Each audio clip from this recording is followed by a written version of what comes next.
Chuchu Bakanan Jadama Brayu Rhino. Waaqayyo maal siif godhee maalitti si gargaare maal dhugaa baata? Waaqayyo waa baay'ee naa godhe waan naa godhe keessa hunda reemuu baadhu muraasa nan hima. Akkamittiin gargaara dhufte?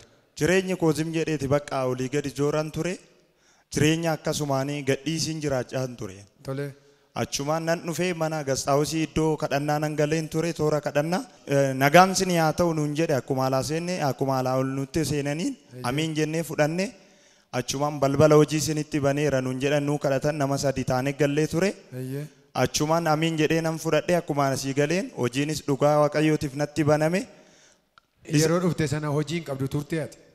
Hojiin qabu ture. Jireenya akkamii jiraatte?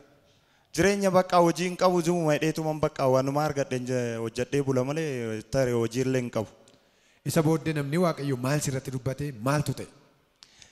Balbala hojii sinitti baneera nuun jedhe amiin jennee fudhanne balbala hojiittis natti baname na eebbise waaqayyo maqaan isaa ulfaatu dhugaa bayitii dhufeen dhugaa bayitii aduun ba'uu dhufu san guyyaa facaasaa ture guyyaa dhukkubsatootaaf kadhatan ture. Achumaan anis deebisee ammas isaan wajjiniin toora kadhannaa nan galee toora kadhannaa san irratti ammalleen ergamaan geeta'uun hin jiranii nama waaqayyoo ture ammas achirratti naaf kadhatanii mana wayii mana jireenyaa wayii gurgurachuun barbaade achirratti kadhachiifadheen deeme achumaan naa ta'eennis nan gurguradhe kinoo ammas isas ol qabsiisee dhuga bayitii nan dhufee mana waaqayyootiif hiixadheen dhufee qabadhee. Erga keessatti buusaa waaqayyoof galata waaqayyoof galata.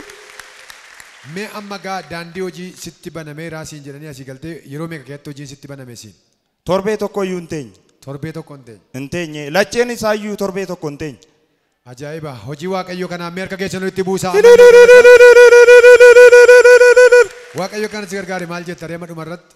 Waaqayyo waan na gargaare kanaaf na galateeffadhaa hin jedha. Uumaa waan an jedhu tokko hin qabu waaqayyo waa baay'ee na godhe waa baay'ee keessaa na kaase daaraa keessaa na kaase kinoo as na dhaabee nama galataa na godhe waaqayyo kana na galateeffadhaa hin jedhan sabni waaqayyo.